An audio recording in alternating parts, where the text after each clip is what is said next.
السلام علیکم ورحمۃ اللہ وبرکاتہ۔ الحمد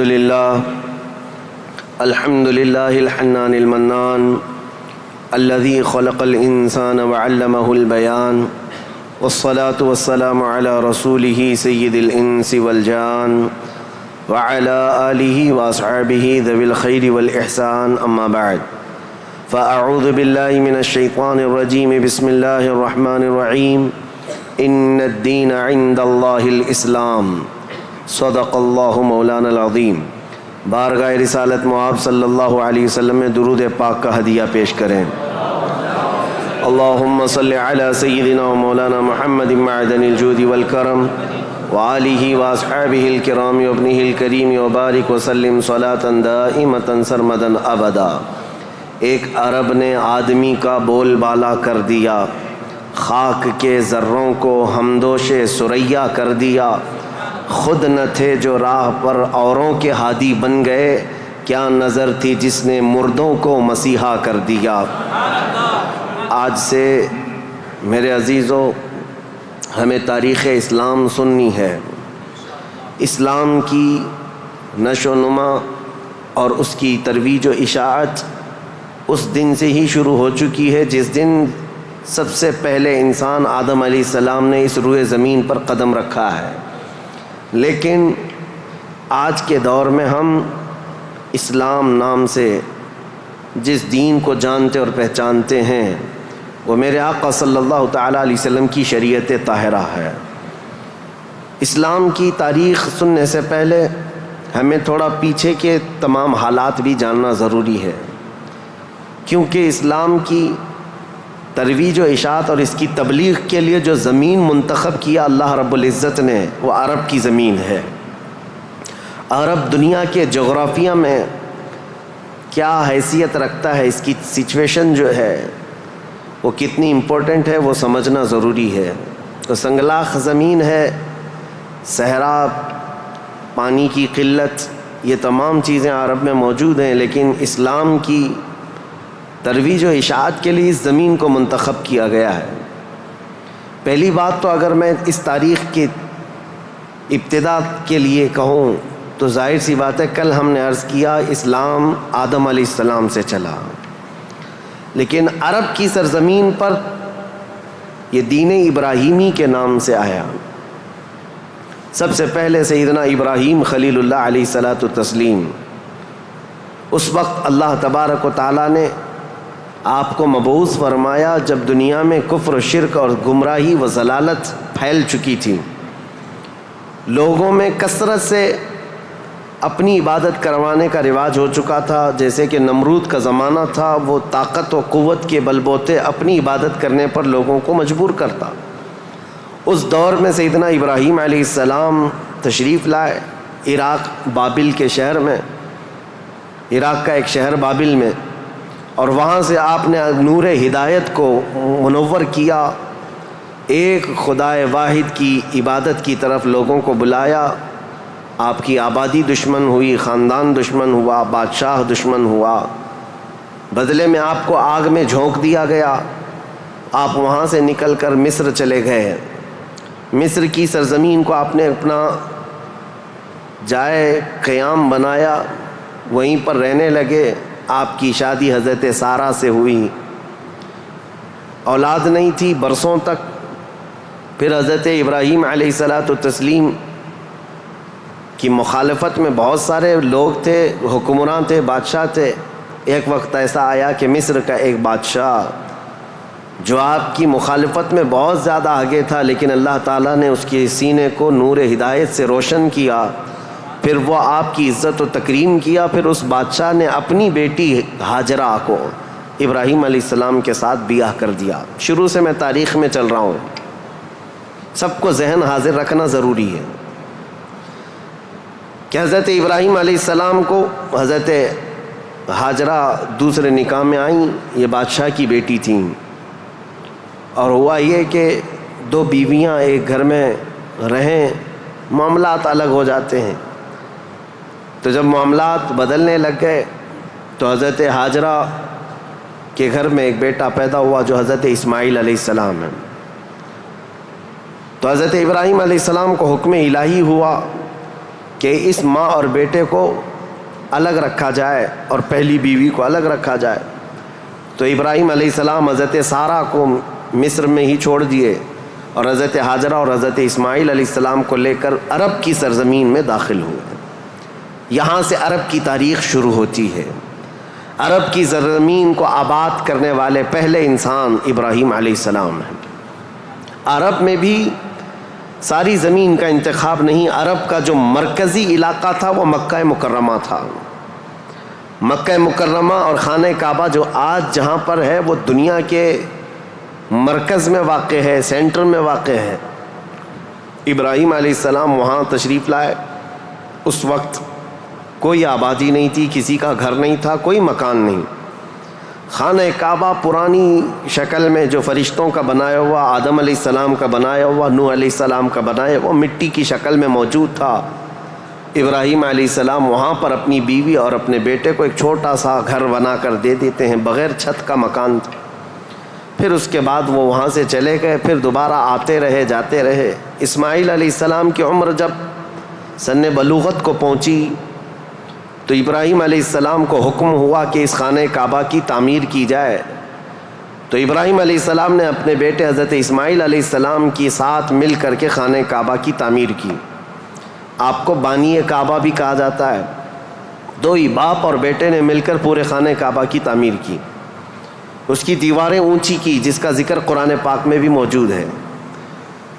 اس ایک پتھر پر کھڑے ہو کر کے آپ تعمیر کرتے تھے, جس کو آج مقام ابراہیم کہا جاتا ہے. پتھر جیسے جیسے دیواریں بلند ہو جاتا, جب آپ کے اترنے کا وقت ہوتا پتھر نیچے ہو جاتا. جب تعمیر مکمل ہو گئی خانہ کعبہ کی تو پھر ابراہیم علیہ السلام نے دعا کی کہ اللہ اس آبادی کو ہری بھری کر دے, شاد و آباد کر دے, اور یہاں رہنے والوں کو ہر قسم کے پھل اور میوہ جات سے تو ان کو رزق عطا فرما. آپ کی دعا قبول ہوئی. جو بے آباد علاقہ تھا, اب سنیں تاریخ کہاں سے شروع ہو رہی ہے. بے آباد علاقہ, کوئی آبادی نہیں تھی. ایک قبیلہ آیا جو تجارت کے لیے کہیں کا سفر کر رہا تھا. چونکہ وہاں پر زمزم کا کنواں بھی تھا. تاریخ میں آپ کو پتہ ہے حضرت اسماعیل علیہ السلام کی ایڑیوں سے زمزم کا کنواں نکلا, اور وہ پانی کا سوتا چشمہ ایسا تھا کہ کنٹینیو جاری, بلکہ آج تک جاری ہے. تو ایک قبیلہ وہاں سے سفر کر رہا تھا جس کو قبیلہ بنو جرہم کہا جاتا ہے. وہ وہاں کی خوبصورتی کو دیکھ کر, وہاں کے پانی کی فراوانی کو دیکھ کر وہیں پڑاؤ ڈال لیے اور وہیں رہ گئے, بس گئے. یہ پہلا قبیلہ ہے جو مکہ میں آباد ہوا, قبیلہ بنو جرہم. پھر حضرت اسماعیل علیہ السلام نے اسی قبیلے کی ایک لڑکی سے شادی بھی فرمائی, اور حضرت اسماعیل علیہ السلام کے گھر میں 12 بیٹے پیدا ہوئے. آپ کی اولاد اب بڑھتی گئی. عرب سرزمین میں سب سے پہلی یہ نسل ہے. عرب کو آباد کرنے والی پہلی نسل اسماعیل علیہ السلام کی ہے. قبیلہ بنو جرہم کے ساتھ آپ آباد ہوئے مکہ مکرمہ میں. اب ان کی نسل اتنی بڑھتی گئی کہ اسماعیل علیہ السلام کے بیٹے تھے نابت. ان کے ہاتھ میں خانہ کعبہ کی تولیت آئی. خانہ کعبہ کی حفاظت اور اس کی ذمہ داریوں کا یہ سارا انتظام آپ کا تھا. چند دنوں کے بعد پھر ایسا ہوا کہ قبیلہ بنو جرہم کے لوگوں نے, جو حضرت اسماعیل علیہ السلام کے سسرال تھے, خانہ کعبہ کی تولیت پر انہوں نے قبضہ کر لیا. اسماعیل علیہ السلام کی اولاد نے کوئی بھی ان کے ساتھ جھگڑا نہیں کیا, کسی بھی طرح کا برا برتاؤ نہیں کیا, کیونکہ ننیحال کے تھے. تو کئی سالوں تک قبیلہ بنو جرہم کا خانہ کعبہ پر قبضہ باقی رہا, لیکن انہوں نے بدعنوانیاں شروع کر دیں. خانہ کعبہ کے پاس لوگ جو دور دور سے آتے تھے دنیا میں, حاجی, اس وقت بھی ہر سال حج ہوا کرتا تھا, ان کے ساتھ برا سلوک کرنا, ان سے چڑھاوے لینا, ان سے زیادہ مانگ کرنا, یہ سب چیزیں ہونے لگیں. تو پھر حضرت اسماعیل علیہ السلام کی اولاد نے دوبارہ خانہ کعبہ کی تولیت اپنے ذمے لے لی. تولیت کہتے ہیں ذمہ داری, جس سے متولی کہا جاتا ہے. جیسے مسجد کا متولی ہوتا ہے، تولیت اسی کو کہتے ہیں، خانہ کعبہ کی خدمت کی ذمہ داریاں۔ اب یہ زمانہ چلتا رہا، میں آپ کو پہلے یہ خاندانی معاملات بتا رہا ہوں، اس کے بعد پھر یہاں کے سیاسی حالات بھی بتاؤں اور پھر مذہبی حالات بھی آپ کو بتاؤں، تاکہ اسلام کی تاریخ کو سمجھنے کے لیے اس کا بیک گراؤنڈ بھی سمجھنا بہت ضروری ہے، پس منظر کیا تھا یہ معلوم ہونا ضروری ہے۔ اب اسماعیل علیہ السلام کی اولاد میں عدنان ایک شخص پیدا ہوئے جو آل اسماعیل میں بہت ہی معزز انسان تھے۔ اکثر صحابہ کرام کا اور خود رسول اللہ صلی اللہ علیہ وسلم کا نسب حضرت عدنان تک پہنچتا ہے، وہ ہمارے آقا صلی اللہ تعالیٰ علیہ وسلم کے جد امجد بھی ہیں۔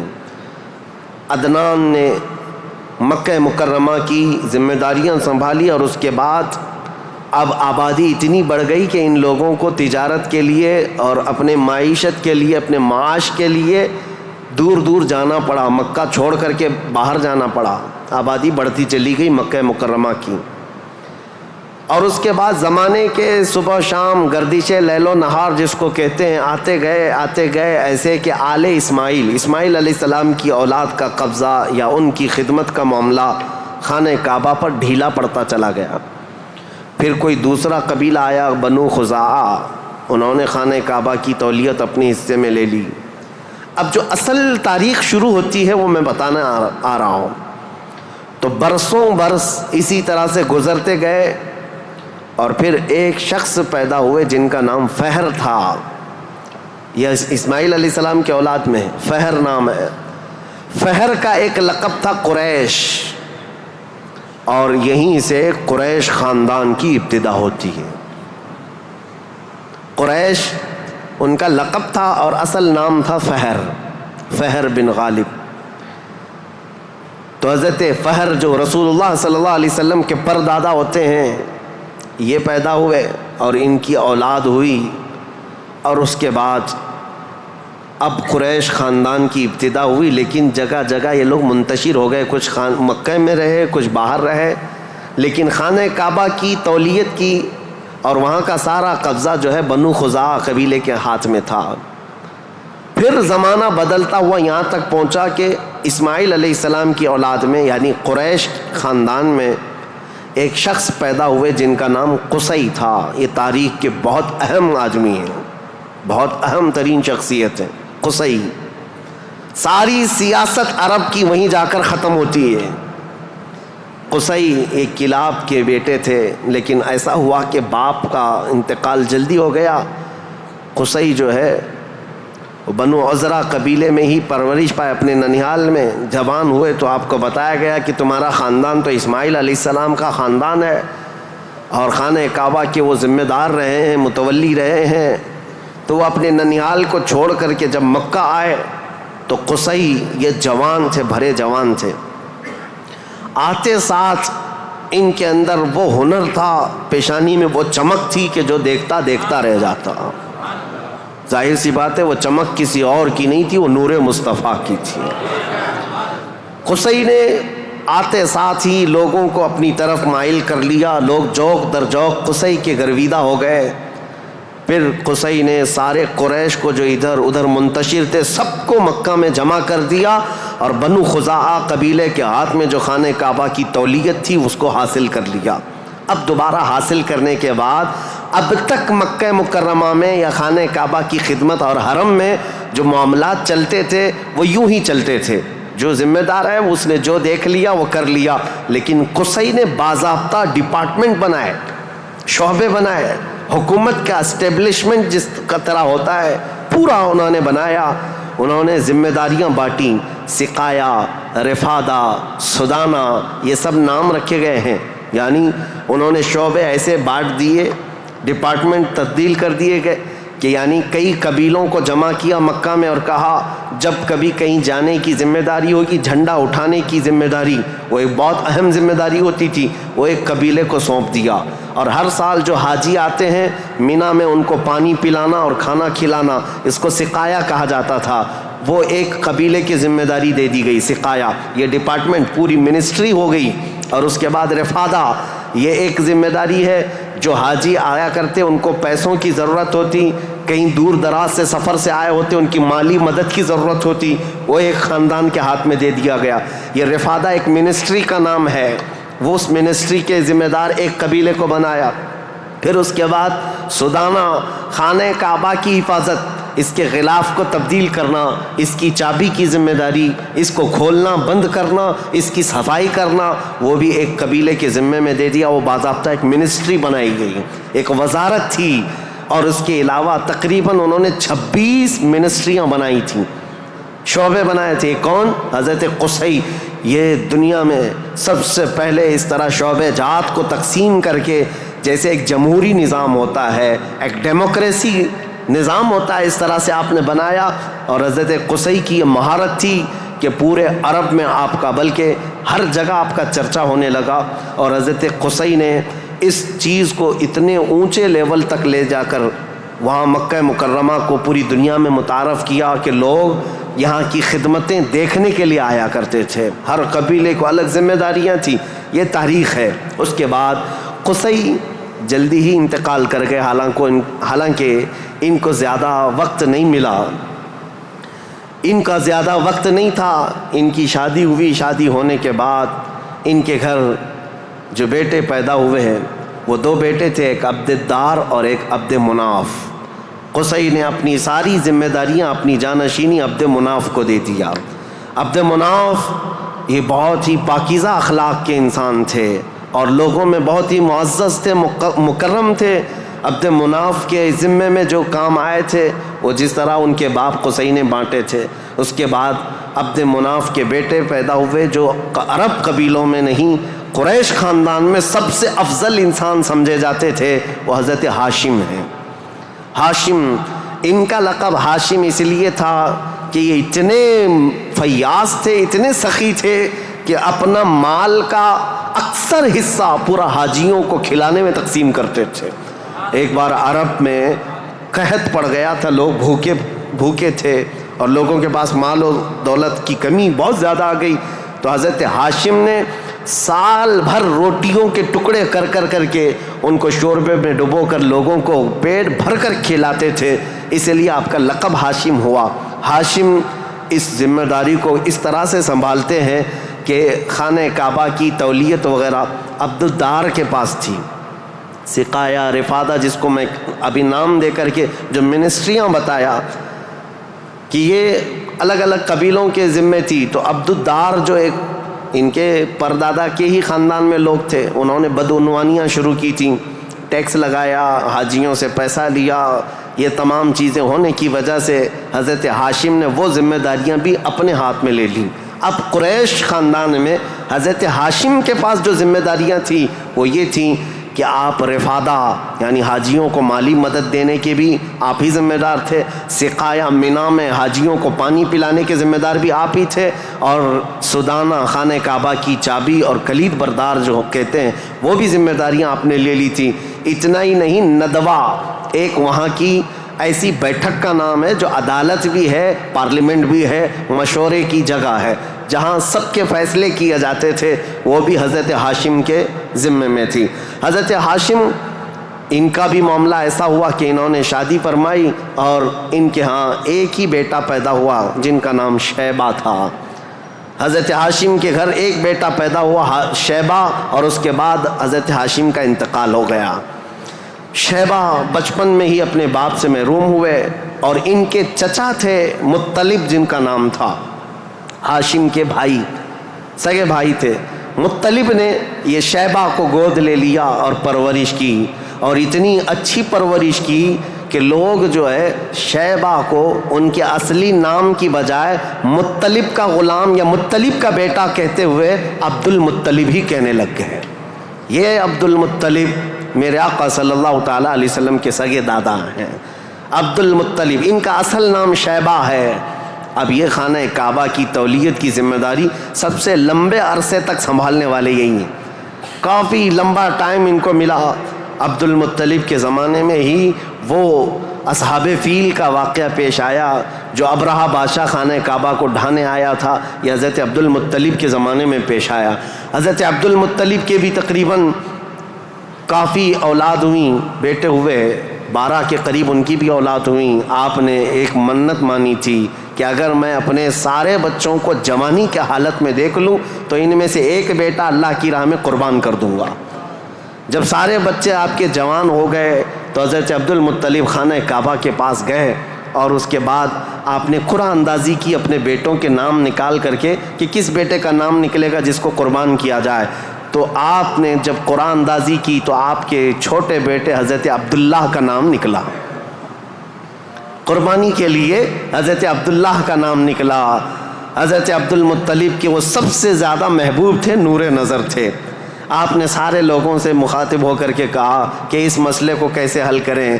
تو سارے لوگوں نے کہا کہ اللہ رب العزت کے معاملات اللہ کے حوالے اس کو چھوڑ دو. پھر آپ نے خواب میں دیکھا کہ اس کا معاملہ ایسا ہے کہ اپنے اس نور نظر محبوب بیٹے کی قربانی کی بجائے ان کی جگہ 100 اونٹ قربان کر دیے جائیں. تو 100 اونٹ قربان ہوں گے لیکن آپ کے بیٹے کی قربانی بھی مان لی جائے گی کہ آپ نے بیٹے کو بھی قربان کیا. آپ نے حضرت عبداللہ کی جگہ پر 100 اونٹ قربان کیے. اسی لیے تو میرے آقا صلی اللہ علیہ وسلم نے ایک حدیث میں فرمایا ہے انا ابن الذبیحین، اے لوگوں میں 2 ذبیحوں کا بیٹا ہوں. ایک ذبیح اسماعیل علیہ السلام ہے، دوسرے ذبیح میرے باپ عبداللہ ہیں. یہ رسول اللہ صلی اللہ علیہ وسلم نے فرمایا کہ اب یہ حضرت شیبہ عبد المطلب، حضرت عبد المطلب جو خانہ کعبہ کی تولیت کو سنبھالتے رہے، یہ تاریخ یہاں تک آئی. آل اسماعیل ہیں، یہ اسماعیل علیہ السلام کی اولاد. تاریخ کو میں نے شروع کیا تھا حضرت ابراہیم علیہ السلام سے. پھر اب حضرت عبد المطلب رضی اللہ تعالیٰ عنہ خانہ کعبہ کی تولیت سنبھالتے رہے اور اس کے بعد اپنے سارے بیٹوں کی شادیاں کیں. ان میں اپنے چھوٹے بیٹے حضرت عبداللہ کی شادی آپ نے کہ ایک قبیلہ جو مدینہ طیبہ میں آباد تھا وہب بن عبد مناف کا، ان کی بیٹی حضرت آمنہ سے کی، جو سب سے معزز قبیلے کی خاتون تھیں، پاکیزہ تھیں، طیبہ تھیں، طاہرہ تھیں. رسول پاک صلی اللہ تعالیٰ علیہ وسلم کے والد ماجد عبداللہ نے حضرت آمنہ سے شادی کی. یہ شادی بھی بڑی مشہور شادی ہوئی کیونکہ حضرت عبداللہ کو کئی عورتیں دیکھتی تھیں اور شادی کی خواہش رکھتی تھیں. مکہ میں کئی لوگوں نے پیغامات دیے تھے اور اس کے بعد جب حضرت آمنہ سے انہوں نے شادی کی تو ایک خاتون ہے جو حضرت عبداللہ کی شادی کے لیے بہت کوشش میں لگی تھی. انہوں نے حضرت عبداللہ کو دیکھا اور اس کے بعد کہا شادی کے بعد تمہاری پیشانی پر کوئی چیز چمکتی تھی وہ اب نظر نہیں آتی ہے، پہلے میں دیکھا کرتی تھی جس پر میں گرویدہ تھی. میرے عزیزو وہ چمک اور وہ نور کوئی اور نہیں، میرے مصطفیٰ کا نور نبوت تھا جو آدم علیہ السلام سے چلتا ہوا آیا ہے اور ان کے باپ حضرت عبداللہ تک آیا. پھر حضرت عبداللہ حضرت آمنہ سے نکاح کر کے رہ رہے تھے اور تجارت کی غرض سے آپ حضرت عبداللہ ملک شام کی طرف جا رہے تھے. درمیان میں جو یثرب علاقہ تھا آج کا وہ مدینۃ المنورہ ہے، وہاں حضرت عبداللہ کو کچھ بیماریاں ایسی لگ گئیں کیونکہ یثرب جو علاقہ ہے اس کو پہلے بیماریوں کا گڑھ کہا جاتا تھا. وہاں جو جاتا بیمار ہو جاتا تھا. اس وقت انہوں نے وہاں کا سفر کیا تھا اور بیماریاں لگ گئی اور آنے سے پہلے آپ کا انتقال ہو گیا. عبداللہ کا انتقال ہو گیا حضرت عبداللہ کا. اور پھر چند ماہ گزرے تھے، 6 مہینے کے بعد پورے عالم میں جو ایک عجیب کیفیت طاری تھی. عرب کی یہ تاریخ میں آپ کو بتا رہا ہوں کہ یہاں پر اب حالات کیا تھے. حضرت آمنہ کے گھر رسول پاک صلی اللہ تعالیٰ علیہ وسلم حمل سے ہیں، لیکن اس سے پہلے میں اب پس منظر بتاتا ہوں، بیک گراؤنڈ بتاتا ہوں دنیا میں کیا چل رہا تھا اس وقت، حالات کیسے تھے. اس کو میں ڈیوائیڈ کر کے اگر بتاؤں سیاسی حالات اور مذہبی حالات. سیاسی حالات میں یعنی پالیٹکس کے اعتبار سے دیکھا جائے تو حکومت اور تسلط قبضہ زیادہ کس کا تھا. اس دور میں سب سے بڑی 2 حکومتیں تھیں، ایک پرشین امپائر اور ایک رومن امپائر. روم کی حکومت اور فارس کی حکومت، ان دونوں کا بہت بڑا اثر و رسوخ تھا. پوری دنیا کی بات کر رہا ہوں، یہ سپر پاور طاقتیں تھیں. عرب میں بعض لوگ پرشین امپائر کے انڈر میں کام کرتے تھے، بعض لوگ رومن امپائر کے انڈر میں کام کرتے تھے. مذہب کے اعتبار سے ہم بعد میں بات کرتے ہیں. اب یہ حالات تھے کہ حکومت اور تسلط، قبضہ، سیاسی اثر و رسوخ سب سے زیادہ یہ 2 حکومتوں کا تھا. جس کی وجہ سے آئے دن نئی نئی جنگیں ہوتی تھیں. رومن امپائر یہ چاہتی تھی کہ دنیا پورا قبضہ کر لیں, پرشین امپائر یہ چاہتے تھے کہ پوری دنیا ہم قبضہ کر لیں. اس آڑ میں دو سپر پاور کے ٹکراؤ میں پوری دنیا میں جنگیں روز روز چلتی رہتی تھیں. یہ حالات تھے سیاسی. عرب لوگوں کی خود کی کوئی حکومت نہیں تھی, ان کی خود کی کوئی حکومت نہیں تھی, لیکن وہی مکہ مکرمہ سے جو ان کے خاندانی حالات کی سرداری چلتی تھی بس. لیکن دنیاوی حکومت کے اعتبار سے یہ لوگ پرشین امپائر کے انڈر میں کام کرتے تھے یا پھر رومن امپائر کے انڈر میں کام کرتے تھے. یہ دو طرح کی حکومتیں چل رہی تھیں. اب مذہبی حالات کے اعتبار سے دیکھا جائے تو میں 4 حصوں میں تقسیم کرتا ہوں پوری دنیا کو, 4 حصوں میں. فارس جس کو آج پرشیا کہیں آپ, ایران جو آج کے دور کا ہے, اس کی سرحدیں اور بھی بڑی تھیں, بلند تھیں. پرشیا یا جس کو اس وقت پرشین امپائر کہا جاتا ہے. مذہبی حالات کیا تھے ان کے؟ مذہبی حالات اتنے خطرناک تھے کہ ان کے ہاں شروع سے کبھی ایک خدا کا تصور آیا ہی نہیں. یہ شرک میں ہی مبتلا رہی قوم ہے. ہمیشہ بتوں کی, ہمیشہ آگ کی پرستش کرنے میں سب سے زیادہ مشہور قوم ہے یہ پرشیا کے لوگ, یعنی فارس کے لوگ. آگ کی پوجا میں ان کا کوئی نام ثانی نہیں تھا. 1000 سال تک ایک آگ کو بجھنے نہیں دیتے تھے یہ لوگ. اس طرح کئی بت کدے تھے, کئی آتش کدے تھے. یہ فارس کے علاقے میں یہ حالات تھے کہ ایک خدا کا تو تصور ہی نہیں تھا, اور غلبہ ایسا تھا کہ جو حاکم ہوتا تھا اس کی عبادت کی جاتی تھی, جو مال والا ہے اس کے سامنے سجدے ہوتے تھے, جس کی طاقت ہے اس کے سامنے جھک جائے. یہ حالات پرشیا کے تھے. اور روما کے حالات کیا تھے؟ جو رومن امپائر ہے روم, یہاں پر عیسائی زیادہ طور پر آباد اس زمانے میں بھی تھے, پہلے سے بھی, کیونکہ عیسیٰ علیہ السلام کے بعد ان کے حواریوں کے ذریعے سے جو دین پھیلا وہ روما میں زیادہ تھا, جو آج کا اٹلی ہے, یونان ہے اور جورجیا وغیرہ کے علاقے, آج یہ سب رومن امپائر کے انڈر میں تھے اور یہاں عیسائی زیادہ تھے. لیکن ایسے عیسائی کہ اصل عیسائی دین کو انہوں نے مسخ کر دیا تھا, ختم کر دیا تھا. جو دین الہی تھا, اللہ کا دین تھا, عیسیٰ علیہ السلام جو لائے تھے, اس کو انہوں نے اتنا خلط ملط کر دیا تھا کہ عیسیٰ علیہ السلام کے جگہ جگہ مجسمے, اسٹیچو بنائے ہوئے تھے. مریم علیہ السلام, سیدہ مریم رضی اللہ تعالیٰ عنہا کو انہوں نے ساتھ میں پوجنا شروع کر دیا. تثلیث کا عقیدہ, ٹرائنیٹی جس کو یہ کہتے ہیں, 3 خداؤں کا تصور ان کے گھر میں رواج پا گیا تھا. پورے روما میں یہی تھا. ایک خدا کی عبادت یہاں بھی ختم تھی. 2 بڑی طاقتوں کے انڈر میں شرک اور بت پرستی اور کفر بہت سر چڑھ کر بول رہا تھا. یہاں اللہ کو پہچاننے والے اور اللہ کی عبادت کرنے والے تقریباً ناپید ہو چکے تھے. عیسیٰ علیہ السلام کی جو آپ کا عروج ہوا آسمانوں پر, آپ کو اللہ تعالیٰ نے آسمانوں پر جو اٹھایا, وہ زمانہ بیت کر کے بھی 570 سال گزر رہے تھے. ان 570 سالوں میں کوئی نبی نہیں آیا. عیسیٰ علیہ السلام کے بعد سے لے کر 570 سال کا زمانہ, اس کو زمانہ فترت کہا جاتا ہے.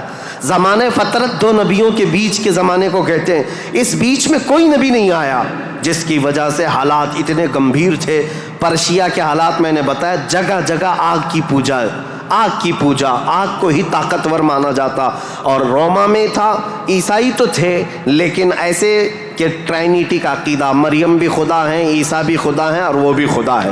3 خداؤں کی عبادت. اور اس کے علاوہ راہبوں کا, پادریوں کا حال تو یہ تھا, اللہ کی پناہ, وہاں کے جو عبادت خانے تھے, جو چرچ تھے, جو کلیسا تھے, وہ عبادت کے نہیں تھے, وہ عیاشیوں کے اڈے تھے. کوئی عورت جاتی تو ان کے ہاتھ میں بچ کے باہر نہیں آتی, اس کے ساتھ وہ منہ کالا کر لیتے. یہ جو بڑے بڑے راہب تھے ان کا حال یہ تھا. اور وہ سیاست میں بھی اس طرح ملوث تھے کہ جب تک کنیسہ میں یعنی چرچ میں کوئی شخص مال نہ لا کر کے دے, اس کے لیے بددعائیں کرتے تھے, اس کی تباہی کا انتظام کرتے, بلکہ فوج کی سرکشی کے ساتھ ایسے لوگوں کو مار کر ختم بھی کر دیتے تھے. اور اس کو کہتے تھے کہ یہ جس کو جس طرح آج ہم یہاں پر دیکھ رہے ہیں دھرم دروہی ہے, دین چھوڑا ہوا آدمی ہے.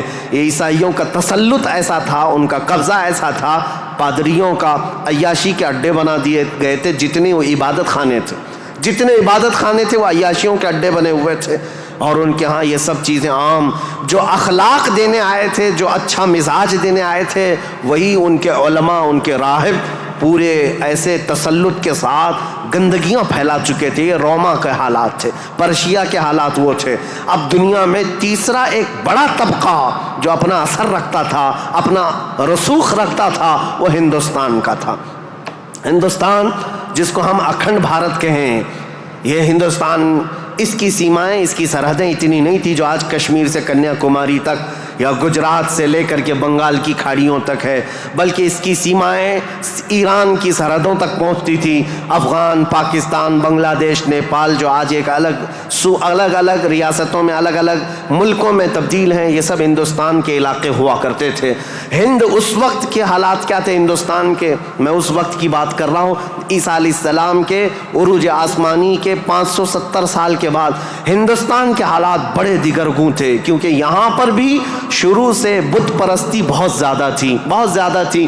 بلکہ تاریخ نگاروں نے لکھا ہے اس وقت ہندوستان کی آبادی اگر 1 کروڑ تھی تو یہاں کے خدا جو بنائے گئے تھے وہ 2 کروڑ تھے. یعنی انسانوں کی آبادی سے بڑھ کر کے خدا تراشے گئے تھے.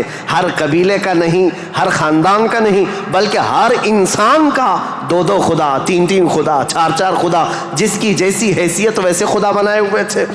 اور یہاں پر اخلاقی حالات اگر دیکھے جائیں تو وہ بھی اس طرح کہ جیسے کل بھی میں نے بتایا تھا, کاسٹزم میں یہ لوگ ایسے ملوث تھے کہ برہمن الگ, شودر الگ, دلت الگ, چھتریہ الگ, یہ سب چیزوں کو کاسٹ میں بدل کر کے, ایسے کہ کسی دلت کو ایک مقدس کتاب چھونے کی بھی اجازت نہیں ہوتی, برہمن سے مصافحہ کرنے کی بھی اجازت نہیں ہوتی. اگر کسی دلت نے برہمن کی لڑکی کو چھو بھی لیا تو اس کا ہاتھ کاٹ دیا جاتا, اور اگر گیتا کے شلوک سن لیتا تو اس کے کان میں کھولتا ہوا تیل ڈال دیا جاتا تھا. یہ سب حالات یہاں کے تھے. یعنی اخلاقی پستی, اخلاقی گراوٹ یہاں پر بھی تھی. روما کے حالات بھی اچھے نہیں تھے, پرشیا کے حالات بھی اچھے نہیں تھے, ہندوستان کے حالات بھی. اور عورتوں کے لیے تو یہ اس قدر سخت تھے, اللہ اکبر. یہاں کسی عورت کا شوہر مر جاتا تو عورتیں ساتھ میں اپنے شوہر کی چتا کے ساتھ آگ لگا لیتی, جس کو ستی کہا جاتا تھا. ستی ایک رسم ہے, تاریخ میں آج بھی موجود ہے. بیوہ عورت کو جینے کا حق نہیں تھا. بیوہ عورت اپنے شوہر کی آگ کے ساتھ خود بھی جل جاتی تھی, وہ چاہے جوان ہو, چاہے 2 مہینے کی دلہن کیوں نہ ہو, اسے جلا دیا جاتا. چند سالوں کے بعد پھر جلانے کا رواج ختم ہوا, پھر بیوہ عورت کو جنگلوں میں بھیج دیا جاتا کہ وہ وہاں رہے, وہیں آباد رہے. اس کا گھر میں آنا اب شگن, آج تک یہ بری روایت موجود ہے.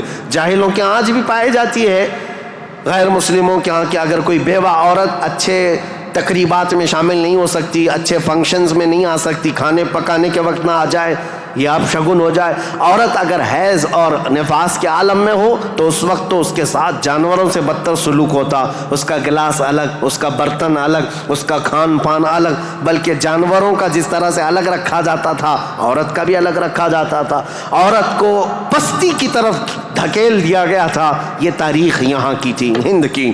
3 بڑے طبقے دنیا کے میں بتا رہا ہوں, ایک روما میں, ایک پرشیا میں, ایک ہندوستان میں. اخلاقی پستی اس قدر تھی, کفر و شرک غالب تھا, اور اس کے علاوہ اب چوتھی ایک قوم بچتی ہے. ان سب کے بیچ میں اگر کوئی تھوڑی بہت شدھ بدھ رکھتی تھی, کوئی تھوڑا بہت اچھا مزاج رکھتے تھے, تو اس زمانے میں عزت تھی, تو وہ بنی اسرائیل کی تھی جو یہودی تھے, بنی اسرائیل. لیکن ان کے حالات ایسے تھے کہ غرور و گھمنڈ ان کو اتنا تھا کہ وہ یہ کہتے تھے کہ پوری روئے زمین پر سب سے افضل لوگ ہم ہیں, اللہ کے محبوب ہم ہیں, اللہ کے بیٹے ہم ہیں, ہم کو اللہ کبھی عذاب نہیں دے گا, کبھی اللہ ہم کو آگ نہیں دکھائے گا. یہ سب اتنا غرور تھا اپنے افضل ہونے کا کہ کوئی نبی آتے تو ان نبیوں کا قتل بھی کر دیتے. ان بنی اسرائیل نے, یہودیوں نے 10,000 کے قریب نبیوں کا قتل کیا ہے, 10,000 کے قریب نبیوں کا قتل کیا یہ بنی اسرائیل. اور اللہ کی لعنت ان پر ایسی, اللہ کا غضب ان پر ایسا, غیر المغضوب علیہم ولا الضالین پڑھتے ہیں آپ. اور قرآن پاک میں اللہ تعالیٰ نے فرمایا ہے کہ اللہ وباء بغضب من اللہ, وہ اللہ کے غضب کے ساتھ لوٹی ہوئی قوم ہے. یہودی جو تھے بنی اسرائیل, اس دور میں ان کا حال یہ تھا کہ تھوڑے بہت یہ بت پرستی تو نہیں کرتے تھے, دوسرے خداؤں کی طرف جھکتے تو نہیں تھے, لیکن سود خوری ان کی فطرت میں داخل تھی. سود اتنا کھاتے تھے کہ کسی بھی غریب کی زندگی تباہ و برباد کر دیتے. سود کا نظام سب سے زیادہ یہ یہودیوں کی طرف سے، اور آج بھی پوری دنیا کو کریڈٹ کے پلیٹ فارم پر لا کر کھڑا کرنے والی قوم کوئی اور نہیں، یہ اسرائیلی ہیں، یہ یہودی ہیں. پوری دنیا کو کریڈٹ بانٹ کر کے، ان کو قرضہ دے کر کے، ادھار دے کر کے اس پر نفع لینا، اس پر انٹرسٹ کمانا، یہ یہودی فطرت میں داخل تھا. اور یہ سود کی لعنت ان کے ساتھ آج سے نہیں پہلے سے ہے. اس کو حلال سمجھ کر کے کھاتے ہیں، اس کو ترہ امتیاز سمجھتے ہیں، اور یہ سمجھتے ہیں یہ ہماری عقل مندی ہے، ہماری دانائی ہے کہ ہم پوری دنیا کا مال اپنی طرف کھینچ لیتے ہیں. اس کو وہ اپنی عقل مندی سمجھتے ہیں، جبکہ اللہ کا غضب ہے ان کے ساتھ. یہ چوتھی قوم تھی جو برائیوں میں ملوث تھی، سود خوری میں ملوث تھی، نبیوں کا قتل، بلکہ کتابوں کو یوں پھینک دیتے، اگر ان کے مزاج کے مطابق کوئی مسئلہ نہیں ملتا تو پھینک دیتے اور کہتے یہ کتاب اللہ کی ہے نہیں. تورات کو نہیں مانتے، تلمود کو نہیں مانتے، جس کو آج اولڈ ٹیسٹمنٹ کہا جاتا ہے، یا بائبل کو نیو ٹیسٹمنٹ جو انجیل ہوا کرتی، ان کتابوں کو پھینک دیتے. ان کے مزاج کے مطابق اگر آیتیں ملتی تو ٹھیک ہے، نہیں تو پھینک دیتے. یہ چوتھی قوم تھی. اب دنیا کی یہ حالات تھے، دنیا میں یہ حالات جہاں جہاں دیکھیں عورتوں کا استحصال یا پھر زنا، شراب نوشی، یہ سب عروج پر تھے. روما میں، پرشیا میں، ہندوستان میں اور بنی اسرائیل یہودیوں کے درمیان. اب جو پانچویں قوم الگ بنتی ہے وہ عرب کی سرزمین پر تھی. عرب لوگ تھے، عرب جو آل اسماعیل ہیں، اسماعیل علیہ السلام کی اولاد. یہ آئے تھے اللہ تعالیٰ کے منتخب زمین پر، لیکن کثرت سے ان کے ہاں بھی برائیاں گھر کر گئی تھیں. یہ ایسے ہو گئے تھے کہ ان کے ہاں بتوں کی تراشنے کی عادت بڑھ گئی. انہوں نے اپنے ہاتھوں سے خدا بنا لیے تھے. خانہ کعبہ جو مرکز تھا وحدانیت کا، اس خانہ کعبہ کے اندر بھی انہوں نے بت رکھ دیے تھے. اور خانہ کعبہ کی چھت پر ایک بت ہوا کرتا تھا جس کا نام حبل تھا، ایک بت تھا جس کا نام عزا تھا. اس کی پوجا کرنا تو حج کے ارکان میں شامل کر دیا تھا، حج کے ارکان میں تھا عزا کی پوجا کرنا. یہ حبل وہاں پر تھا. لات ایک بت کا نام تھا، عزا تھا، منات تھا. یہ سب بتوں کے نام ہیں جو انہوں نے کوئی صفا مروہ پر رکھ دیے تھے، کچھ کو خانہ کعبہ کی چھت پر رکھا تھا، کچھ کو دروازے کے اندر رکھا تھا. طواف کرتے تھے ان بتوں کے سامنے آ کر کے، ننگے طواف کرتے تھے، بغیر کپڑے کے خانہ کعبہ کا طواف کرتے، ایک ہاتھ آگے اور ایک ہاتھ پیچھے رکھ کر کے، مرد ہو کہ عورتیں ہو، اس طرح سے وہ خانہ کعبہ کا طواف کرتے. یہ برائیاں ان کے ہاں بہت اخلاقی پستی میں گرتے چلے آئے. اور اس کے بعد یہ بت پرستی اتنے عروج پر ہو گئی، اتنے عروج پر ہو گئی کہ یہ اپنے خداؤں کے چڑھاوے اتنے چڑھاتے تھے. دور دراز سے لوگ آتے تھے تو سال میں ایک مرتبہ ان خداؤں کے نام پر انسانوں کی بلی بھی چڑھتی تھی. کوئی جوان منتخب کر لیا جاتا اور وہ خوشی سے تیار ہوتا، اپنی گردن اس کی رکھ دی جاتی، مینا کی وادی میں اس کو ذبح کر دیا جاتا، کاٹ کر کے اس کا خون بتوں کو لگا دیا جاتا. اور یہ کہتے کہ ہم مقرب ہو رہے ہیں، ہم مکرم ہو رہے ہیں، ہم عزت والے ہو رہے ہیں. یہ تمام چیزیں تھیں. اور اس کے علاوہ ان کے ہاں شراب بہت زیادہ عام تھی. چوری کرنے والے کچھ قبیلے خاص تھے عرب میں، اور ان کا پیشہ ہی تھا راستے پر رکنا اور جاتے آتے قافلوں کو ڈاکہ زنی کرنا اور مال لوٹنا. اور اس کے علاوہ عورتوں کے لیے ان کے ہاں بھی اچھے حالات نہیں تھے. عورتوں کو تو مشین سمجھتے تھے. شادی کا کوئی ایک سسٹم نہیں تھا. کوئی مرد چاہے تو 100 رکھ لے، کوئی 50 رکھ لے، کوئی 60 رکھ لے. نہ شادی کا کوئی سسٹم ہے، جتنی عورتیں چاہے وہ رکھ سکتا تھا. اور پھر اس کے علاوہ عورتوں کے ساتھ سارا سلوک تو تھا ہی، لیکن وہ ایسے بدبخت تھے کہ بیٹی کے پیدا ہونے پر ناک بھون سکیڑتے تھے. بلکہ کئی ایسے عرب قبیلے تھے جو بیٹی کے پیدا ہوتے ہی اس کی گردن مروڑ کر کے اس کو زندہ دفن کر دیتے تھے. یہ عرب کی سرزمین پر پائے جانے والی چیزیں. شراب کو 60 سال 70 سال پرانی شراب جمع کر کے پینے کو فخر محسوس کرتے. اور جوا ایسے کھیلتے تھے، ایسے کھیلتے، حرم کی سرزمین پر جوا کھیلتے. اور بازی میں کیا کیا لگاتے. بازی میں صرف پیسہ نہیں لگاتے، اپنی عورتیں بھی بازی میں ہار دیتے تھے.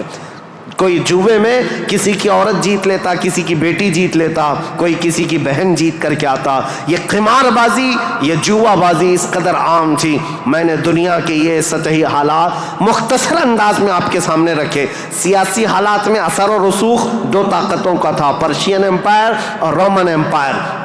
مذہبی حالات میں الگ الگ تھے. ہندوستان کے حالات کیا تھے اور پرشیا کے، روما کے، اسرائیل کے. اسرائیل اس وقت تھا نہیں، اگرچہ بیت المقدس ان کے ہاتھ میں نہیں تھا، لیکن یہ جگہ جگہ بکھرے ہوئے لوگ تھے یہودی، ان کے حالات بھی اچھے نہیں تھے. عربوں کے حالات بھی اچھے نہیں تھے. یہ اس قدر کفر و شرک کے مینارے بلند تھے. اللہ کہنے والی قوم پوری دنیا میں ڈھونڈنے پر بھی کہیں نہیں تھی. ایک خدا کی عبادت کرنے والی مجموعی طور پر کوئی قوم آباد نہیں تھی. ایک قائد کے اندر، ایک امام کے پیچھے چلنے والی قوم کہیں نہیں تھی. ہر ایک نے اپنے خدا بنائے. کچھ لیڈروں کی پوجا، کچھ حکمرانوں کی عبادت. کچھ جگہ پر ایسے حالات ہندوستان میں تھے کہ اپنے ہی آلہ تناسل کی پوجا کرتے، عورتوں کی شرمگاہوں کی پوجا، مردوں کی شرمگاہوں کی پوجا جو آج تک چلی آ رہی ہے. یہ اس قدر گرے ہوئے حالات تھے کہ چوہے سے لے کر بلی تک، بلی سے لے کر سانپ بچھو تک کوئی خدا ہونے سے بچ نہیں سکا ان کے ہاتھوں میں. سب خدا بنا لیے.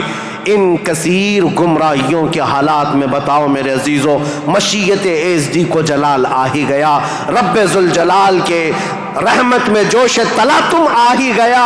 جب حالات اس قدر دیگرگو خراب تھے تو پھر رب ذوالجلال نے اس زمانے فطرت کو ختم کرتے ہوئے عیسیٰ علیہ السلام سے جو زمانہ چل رہا تھا، 570 سال گزر گئے، اللہ نے کوئی نبی نہیں بھیجا. حالات جب اس قدر خراب ہو گئے، رب ذوالجلال کی مشیت کو، اس کی رحمت کو جوش آیا. پھر مولا نے مکہ مکرمہ کی سرزمین کو منتخب کیا، اور پھر اللہ نے اس سرزمین کو منتخب کرتے ہوئے عظیم خاندان قریش کو منتخب کیا. قریش کے خاندان میں سے اللہ نے بنو ہاشم کو منتخب کیا. بنو ہاشم سے عبد المطلب اور عبداللہ کے گھر کو منتخب کیا. عبداللہ کے گھر سے بی بی آمنہ کے بطن کو منتخب کیا. اور پھر رب ذوالجلال نے تاریخ کی ان کالے اندھیروں کو ہمیشہ کو ختم کرنے کے لیے بی بی آمنہ کے بطن سے 12 ربیع الاول کو نور نبوت کو ظہور فرمایا، نور نبوت کو ظاہر فرمایا. تاریخ کا یہ وہ دن ہے جو پوری دنیا کا انقلاب لا چکا تھا. ایسی روشنی لا چکا ہے، ایسی روشنی کہ میں نے تقریر شروع کرنے سے پہلے ہی یہ بات عرض کر دی تھی. ایک عرب نے آدمی کا بول بالا کر دیا، خاک کے ذروں کو ہمدوش ثریا کر دیا. خود نہ تھے جو راہ پر اوروں کے ہادی بن گئے، کیا نظر تھی کہ جس نے مردوں کو مسیحا کر دیا. یہ سارا نور نبوت کا کمال ہے. یہاں سے تاریخ اسلام کی اب باضابطہ شروعات. اس لیے مجھے یہ پس منظر بیان کرنا ضروری تھا، یہ بیک گراؤنڈ بتانا ضروری تھا. سیاسی حالات کیا تھے، مذہبی حالات کیا تھے. اب تھوڑا جغرافیائی حالات بھی میں آپ کو بتا دوں. عرب کی لوکیشن کیا ہے. عرب کا لوکیشن جو ہے وہ دنیا کے بیچوں بیچ واقع ہے. عرب ایسی جگہ پر واقع ہے، اس کا 3 حصہ سمندروں سے ملا ہوا ہے اور 1 حصہ خشکی سے ہے. سمندر بھی بڑے بڑے سمندر اس کو گھیرتے ہیں. ویسٹ کی طرف قلزم سی جس کو کہتے ہیں بحیرہ قلزم، یہ آباد ہے. اور میڈیٹرین سی جس کو بحیرہ روم کہا جاتا ہے یا بحر متوسط کہتے ہیں، یہ پورا سمندر عرب سے لگتا ہے. اور اس کے ایسٹ کی طرف، مشرق کی طرف ہند مہاساگر جس کو کہتے ہیں انڈین اوشین، یہ آباد ہے. اور اس کے علاوہ اس کے جنوب کی طرف بھی انڈین اوشین ہے. یہ سمندر پورا گھیرا ہوا ہے عرب. اور جو شمال کا حصہ ہے جو خشکی ہے، یہ ملک شام، یمن اور عدن یعنی اردن تک پھیلا ہوا اس کا حصہ ہے. اب اس کی جغرافیائی حالت یہ تھی کہ عرب کے اندر کثرت سے زمین پہاڑیاں رکھتی ہے آج بھی. اگرچہ مکہ میں انہوں نے کھود کھود کر پہاڑیوں کو ختم کیا ہے، لیکن آپ کو ایک سروے کے مطابق میں بتاؤں، آج کے فی الواقع عرب شریف کے اندر 20 لاکھ پہاڑیاں ہیں. 20 لاکھ پہاڑیاں، سلسلہ ہے پہاڑیوں کا. پوری زمین سنگلاخ ہے. پہاڑیاں ایسی نہیں کہ نرم و نازک پہاڑیاں جس پر میوہ اگتے ہوں، بڑے بڑے درخت اگتے ہوں، نہیں، پتھروں کی پہاڑیاں ہیں، کالے کالے پتھر. بعض پہاڑیاں تو ایسی ہیں جو آتش فشاں ہیں، یعنی جو شعلے اگلتی ہیں، آگ اگلتی ہوئے پہاڑیاں موجود ہیں. عرب کی سرزمین ان پہاڑیوں سے بھری ہوئی ہے. اور ندی کے نام پر کوئی ندی نہیں، پانی کی قلت بہت کثرت سے. اگرچہ 3 طرف سے سمندر ہے لیکن زمین ایسی خشک ہے کہ عرب میں کوئی سرزمین پر سبزہ نہیں اگتا تھا، کھیتی باڑی نہیں ہوتی تھی. بارش کا حال یہ ہے کہ سال میں اگر 2-4 دن آ گئی تو ٹھیک ہے.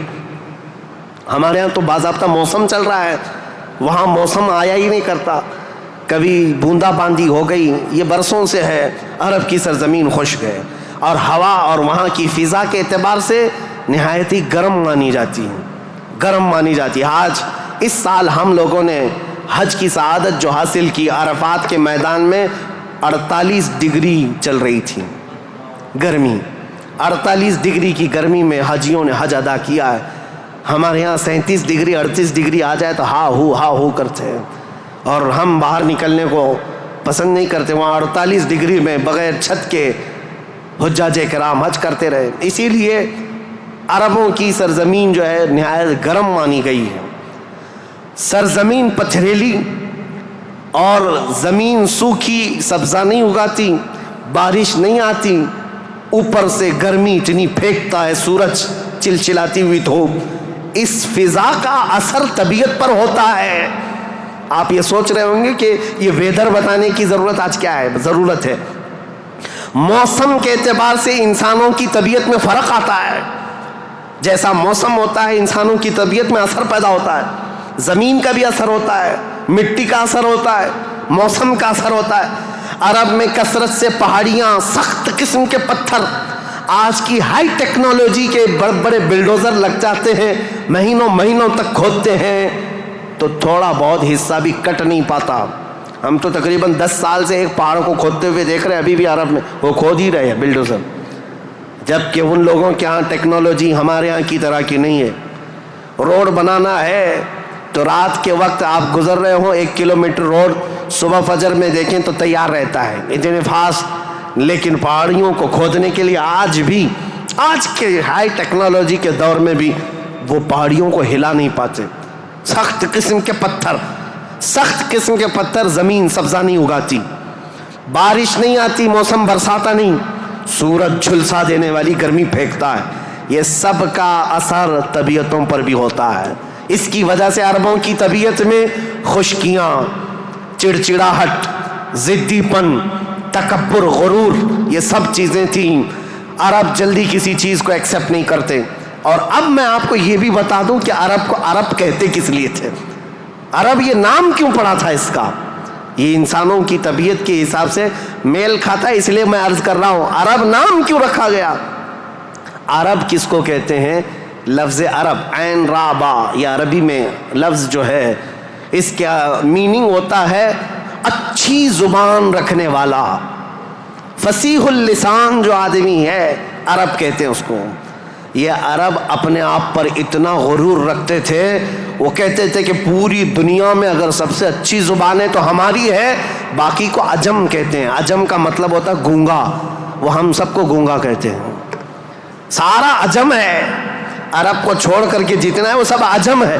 فارس عجم ہے، ہند عجم ہے، افریقہ عجم ہے، امریکہ عجم ہے. عجم کا مطلب گونگے. عرب لوگ اپنے آپ کو صرف زبان والا کہتے اور باقی پوری دنیا کو گونگا سمجھتے تھے. تو یہ نخوت جو تھی، یہ بڑاپن جو تھا، یہ تکبر جو تھا، وہ وہاں کے موسم کے اعتبار سے پتھریلی زمین کی وجہ سے ان کی طبیعتوں میں گھر کر گیا تھا. جلدی ایکسیپٹ نہیں کرتے. ایسے سخت دلوں کے اندر اور ایسے سخت قوم کے اندر اسلام کا نور ظاہر کرنا یہ کوئی عام بات نہیں تھی. اللہ رب العزت کی مصلحت اور اس کی حکمت بالغہ کو دیکھے. اللہ کریم نے اپنے آخری رسول کے لیے جو زمین منتخب فرمائی وہ افریقہ کی سرزمین نہیں تھی، نہ ہی کوئی ہند کی سرزمین، نہ یورپ کی سرزمین، بلکہ عرب کی سرزمین کو منتخب کیا گیا. اس لیے مجھے زمین کا جغرافیہ بتانا ضروری ہے کہ یہ لوکیشن کے اعتبار سے بیچوں بیچ میں آباد ہے، پوری دنیا کا سینٹر کہلاتا ہے. اس لیے کہ یہاں سے روشنی نکلے تو پوری دنیا میں پھیلے. یہاں سے نکلا ہوا ابر ہر زمین پر بارش بن کر کے برسے گا، اور برسا بھی. اللہ کریم نے مکہ مکرمہ کی سرزمین کو منتخب فرمایا. طبیعتیں کیسی تھی، اکھڑ مزاج لوگ تھے، ان کے درمیان میرے آقا کو پیدا کیا. اللہ نے اور رسول کریم صلی اللہ تعالیٰ علیہ وسلم جس دن پیدا ہوئے یہ بی بی آمنہ کا گھر تھا، اور رسول کریم صلی اللہ تعالیٰ علیہ وسلم یتیمی کی حالت میں پیدا ہوئے ہیں، باپ نہیں ہے، ماں پرورش کرتی رہی۔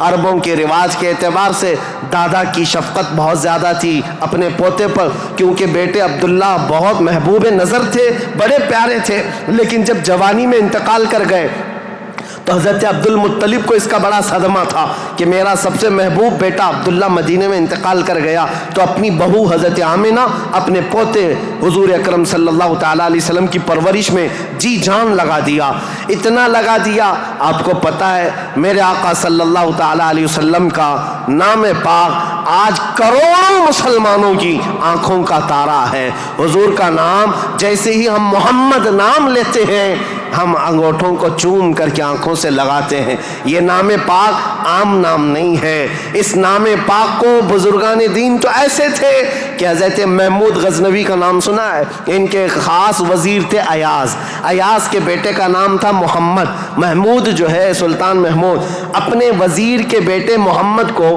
بہت پیار کرتے تھے۔ ایک دن جو ہے آپ ایاز کے بیٹے کو محمد کہہ کر نہیں بلا رہے ہیں بلکہ کہتے اے ابن ایاز، اے ایاز کے بیٹے ادھر آ جا۔ ایاز نے سن لیا، کہا آج سلطان غضبناک ہوں گے، میرے بیٹے کا نام لے کر کے نہیں پکارا، باپ کے نام سے پکارا ہے۔ بعد میں حاضر ہو کر پوچھا سلطان میرے بیٹے سے کوئی خطا ہوئی، آپ خفا تو نہیں ہیں؟ اس کے نام سے نہ پکارتے ہوئے اس کو ابن ایاز کہہ کر پکارا۔ سلطان محمود نے کہا ایاز ایسی بات نہیں، خفا نہیں، بلکہ میں وضو کی حالت میں نہیں تھا اس لیے تیرے بیٹے کا نام محمد ہے، میں بغیر وضو کے کبھی اس کا نام بھی نہیں پکارتا۔ اور علامہ عبد الرحمن جامی فرماتے ہیں ہزار بار بشویم دہن ز مشک و گلاب ہنوز نامے تو گفتن کمال بے ادبیس۔ یا رسول اللہ ہزار بار میں اپنے منہ کو گلاب کے پانی سے، مشک و عنبر کے پانی سے دھو لوں، اس کے بعد بھی آپ کا نام پکارنا میں بے ادبی سمجھتا ہوں۔ یہ علامہ عبد الرحمن جامی۔ میں بات کیوں کہہ رہا ہوں حضور کے نام کی؟ یہ محمد نام کسی اور نے نہیں، حضرت عبد المطلب نے رکھا تھا۔ آپ کے دادا، آپ کے جد امجد جیسے ہی حضور کی پیدائش ہوئی تھی گھر دوڑے دوڑے آئے تھے بی بی آمنہ کے، اور فوراً اٹھا کر کے گودی میں لے لیا اور خانہ کعبہ کے پاس آئے اور خانہ کعبہ کے سامنے ہاتھ پھیلاتے ہوئے اللہ کی بارگاہ میں عرض کرنے لگے اللہم ھذا ابنی سمیتہ محمدا، اے اللہ دیکھ یہ میرا بیٹا ہے اور میں نے اس کا نام محمد رکھا ہے۔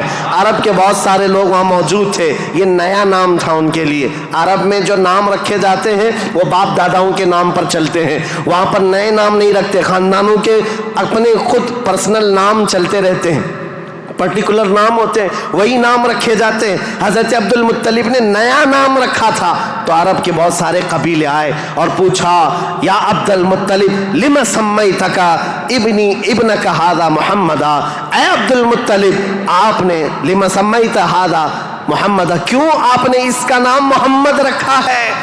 تو حضرت عبد المطلب مسکرائے اور کہا تمہیں پتہ ہے محمد کا نام کا مطلب کیا ہے، محمد کے میننگ کیا ہے؟ کہا محمد کہتے کسے ہیں؟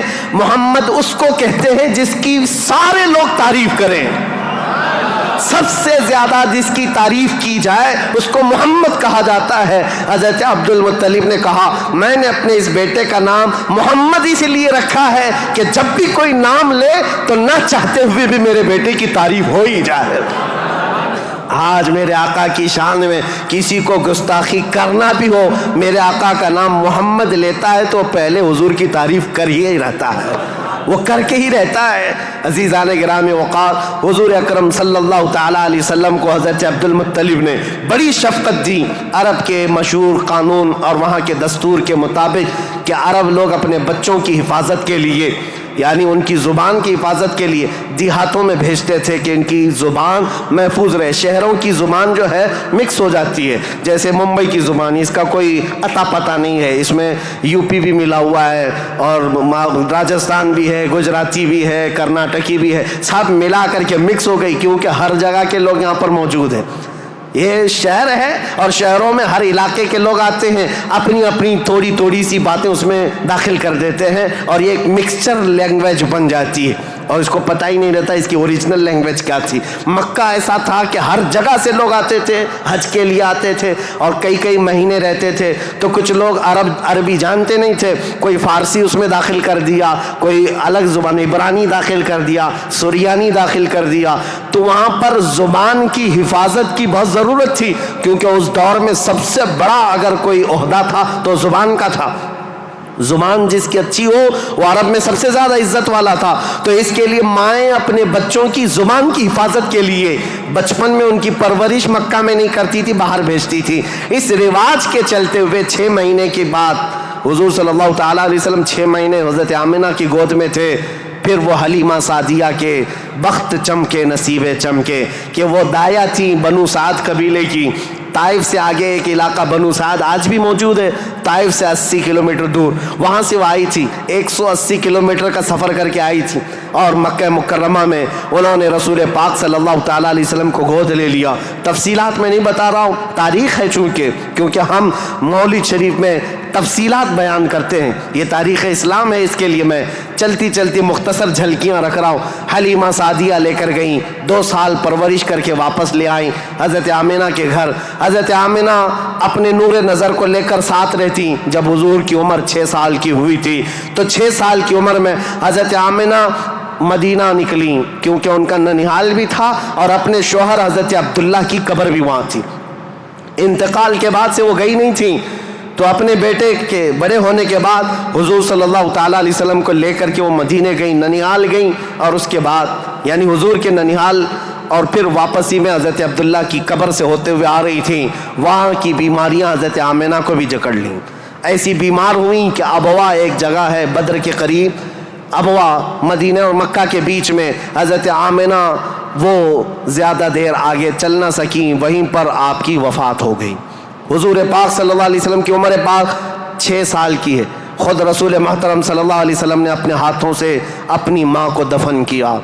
حضور کے ساتھ اس وقت آپ کے والد کی ایک کنیز تھیں ام ایمن، یہ ساتھ رہتی تھیں، اور بس حضور صلی اللہ تعالیٰ علیہ وسلم واپس مکہ جب آئے، حضرت عبد المطلب کو جیسے پتہ چلا کہ حضرت عبداللہ کی بیوی آمنہ بھی انتقال کر گئیں، وہ فرط غم میں، جوش غم میں حضور صلی اللہ تعالیٰ علیہ وسلم کو ایسے قریب کر لیے کہ ایک لمحے کے لیے بھی اپنے آنکھوں سے اوجھل نہیں ہونے دیتے۔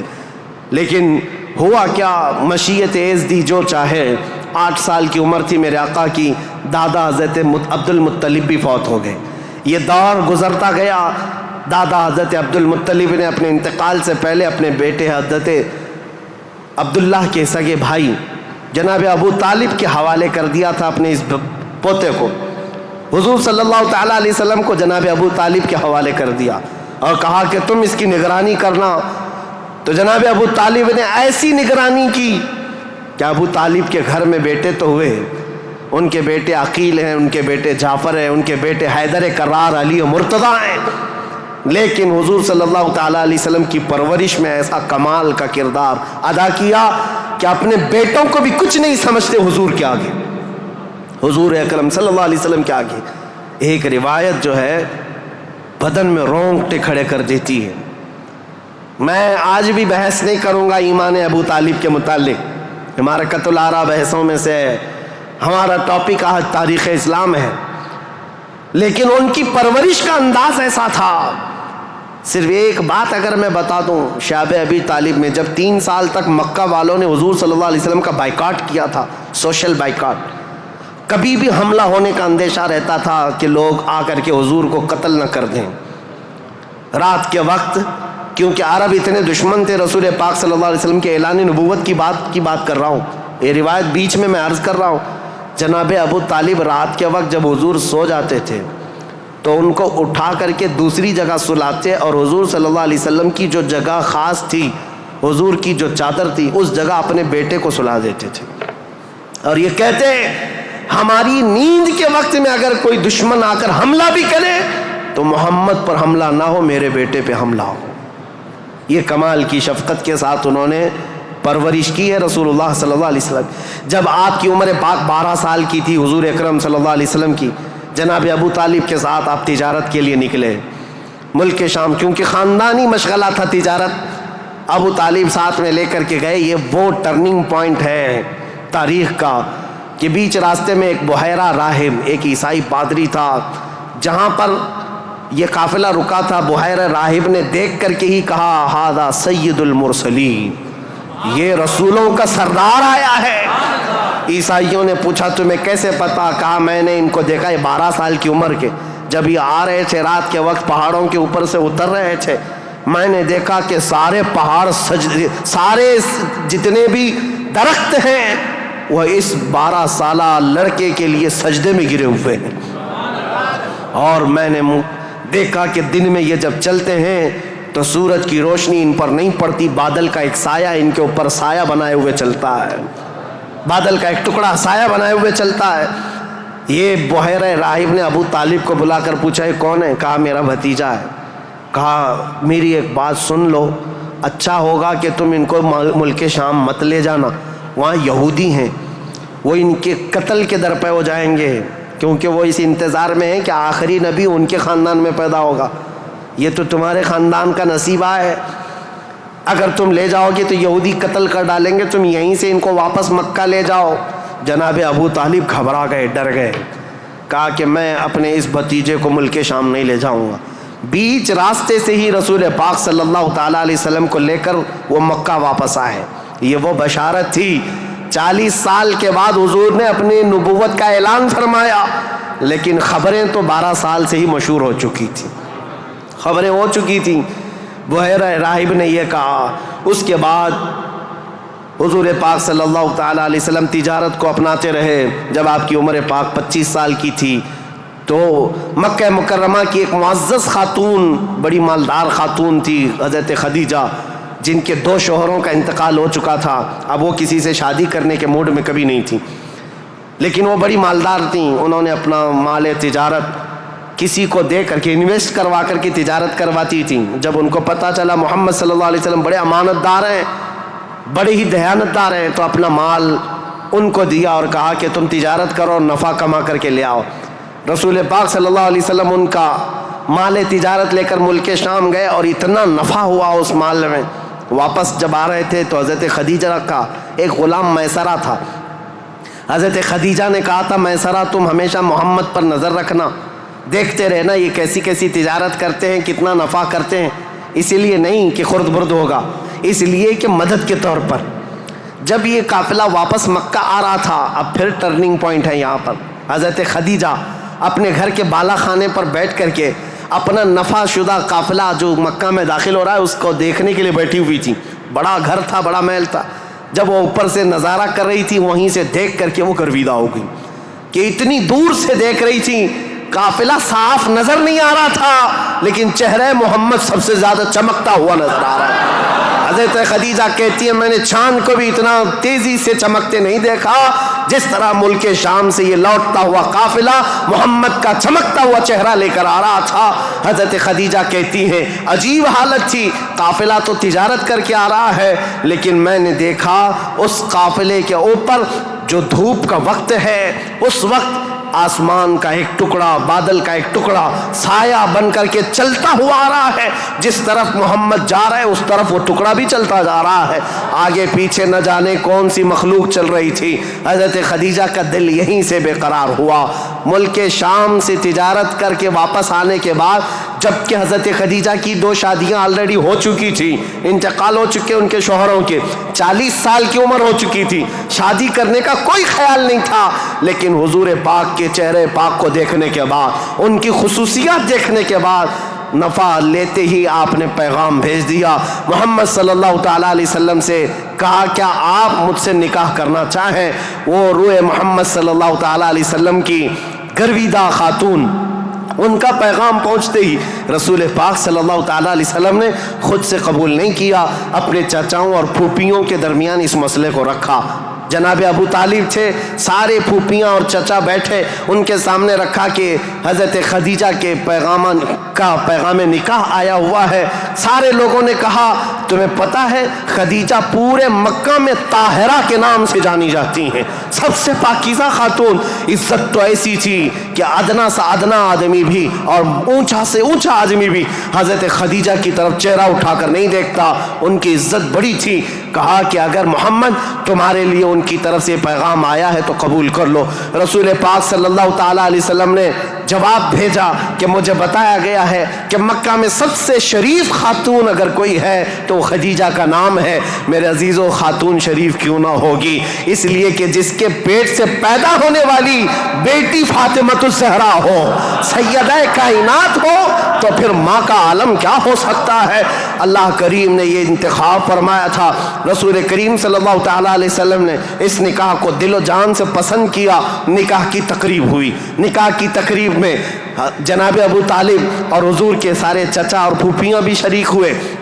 خطبہ نکاح کا خطبہ جناب ابو طالب نے پڑھا تھا۔ وہ خطبہ آج بھی موجود ہے جو میرے آقا صلی اللہ تعالیٰ علیہ وسلم کے پہلے نکاح میں خطبہ ہوا تھا۔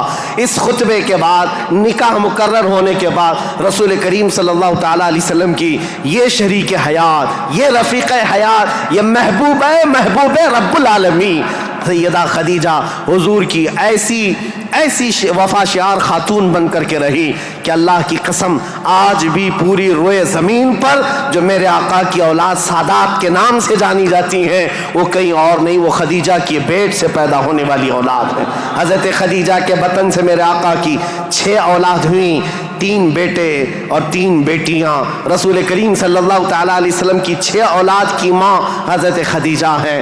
یہ بڑی الفت و محبت کی زندگی گزری ہے میرے آقا صلی اللہ علیہ وسلم کی، لیکن جب میرے آقا کی عمر پاک 50 سال کی ہوئی اور حضرت خدیجہ کی عمر اس وقت تقریباً آپ اندازہ کر سکتے ہیں 25 سال زیادہ تھی، 75 سال کی خاتون تھی۔ 75 سال کی خاتون، اللہ اکبر، 75 سال کی خاتون کس کو کہتے ہیں؟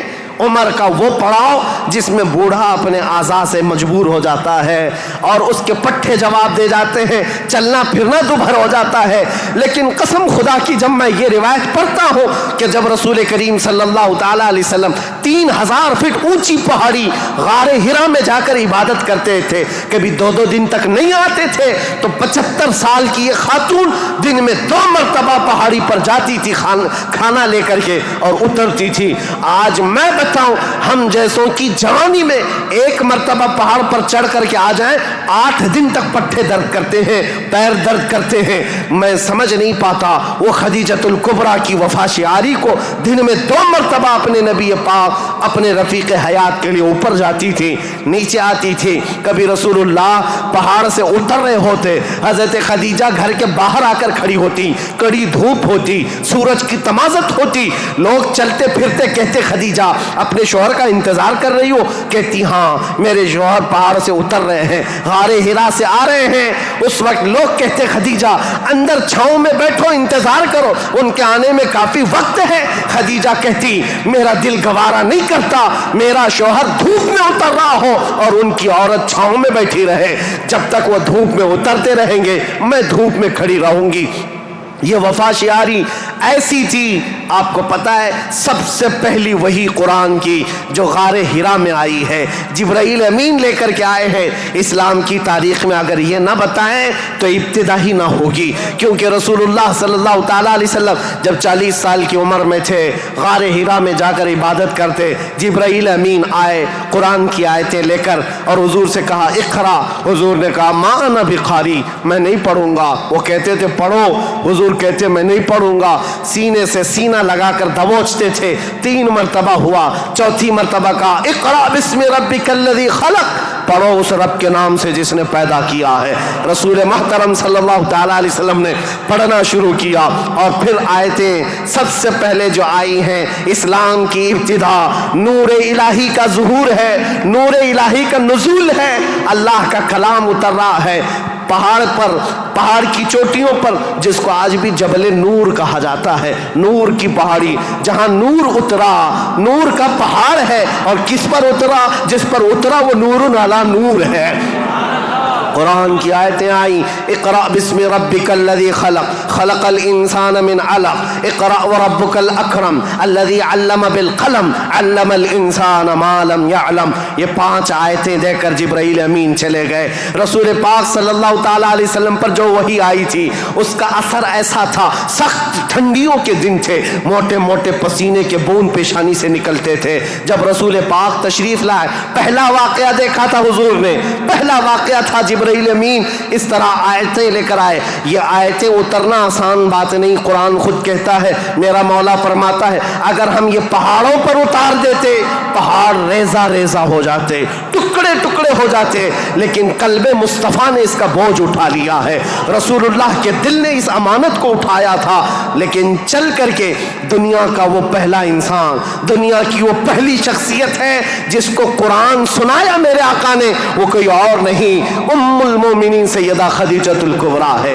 آئے رسول پاک صلی اللہ تعالیٰ علیہ وسلم، گھر آتے ہی فرمایا میرے پاس ایک فرشتہ آیا، سینے سے سینے لگایا اور اس نے یہ آیتیں اللہ کی طرف سے سنائی، مجھے کمبل اڑاؤ، زمیلونی زمیلونی، بار بار کہتے مجھے کمبل اڑاؤ، سخت ٹھنڈیاں لگ رہی ہیں. سیدہ خدیجۃ الکبریٰ کی باتیں یاد رکھو، تاریخ میں آج بھی لکھی ہوئی ہیں.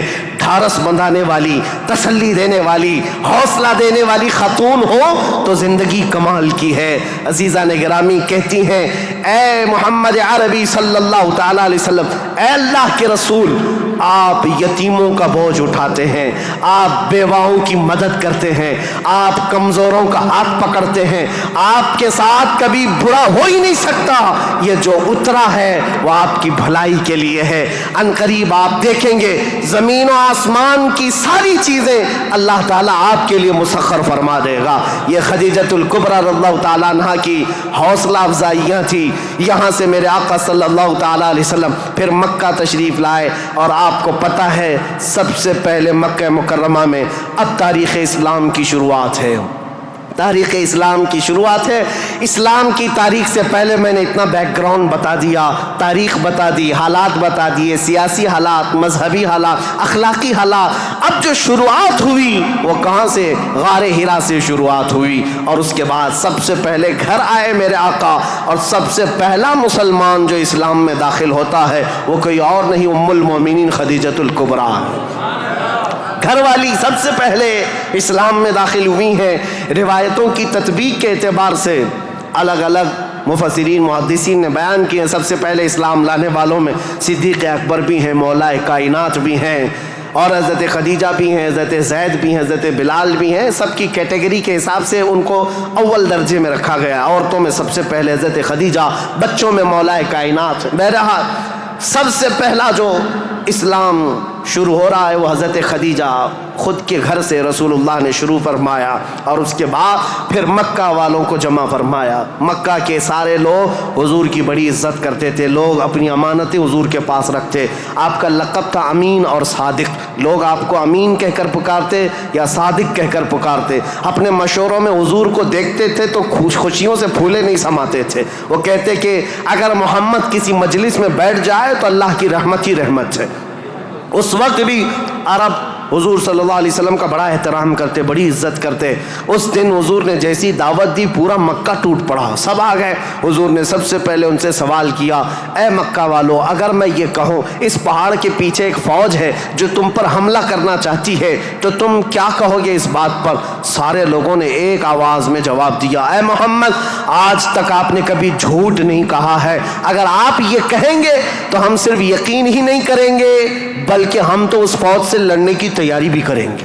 اتنا ہمیں یقین ہے آپ کی بات پر کہ ہم اس فوج سے لڑنے کی بھی تیاری کریں گے جس کے بارے میں آپ کہہ رہے ہیں پہاڑ کے پیچھے فوج ہے.